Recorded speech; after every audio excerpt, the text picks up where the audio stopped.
Plus de 12 000 étudiants venant de 525 universités mondiales ont participé à cet événement annuel, un nombre record. Sur la scène, les finalistes doivent passer un test d'interprétariat consécutif en chinois, en français ou en anglais face à des experts de renom dans ce domaine.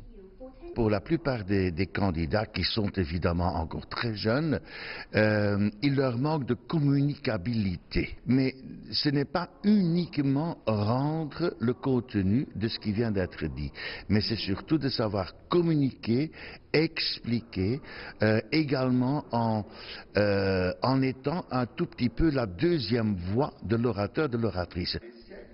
Ces dernières années, avec l'influence grandissante de la Chine sur la scène internationale, les talents qui sont capables de bien traduire et d'interpréter la position chinoise sont de plus en plus demandés. Et ils auront une carrière encore plus prometteuse dans le cadre de la ceinture et la route. C'est ce que confirment des responsables ayant travaillé à l'ONU. Au début des années 70, la Chine participait très peu aux affaires internationales. Par exemple, il était inimaginable qu'on puisse parler chinois au sein de la Commission européenne, mais aujourd'hui, on utilise de plus en plus cette langue au sein de cette commission. Dans les conférences internationales, les interprètes chinois sont toujours très recherchés. Je dirais qu'on manque encore davantage de talent dans ce domaine. Parmi les activités culturelles et les conférences organisées au sein de l'ONU, les plus nombreuses sont celles en lien avec la Chine. Les salles accueillant les conférences concernant la Chine sont toujours pleines de monde. Les employés des pays membres de l'ONU s'intéressent beaucoup à la Chine.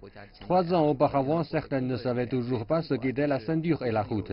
Maintenant, tout le monde le sait. En tant que président de la conférence internationale permanente des instituts universitaires de traducteurs et d'interprètes, Viesi Maurizio est venu à cette occasion pour encourager les jeunes talents. Vous devez être prêt à apprendre de manière régulière, apprendre tous les jours de nouvelles choses. Ce qui importe, ce n'est pas la volonté, mais plutôt la curiosité. Donc, ce que je voudrais conseiller aux jeunes talents chinois, c'est d'être curieux. Cultivez votre curiosité. C'est la base de tout.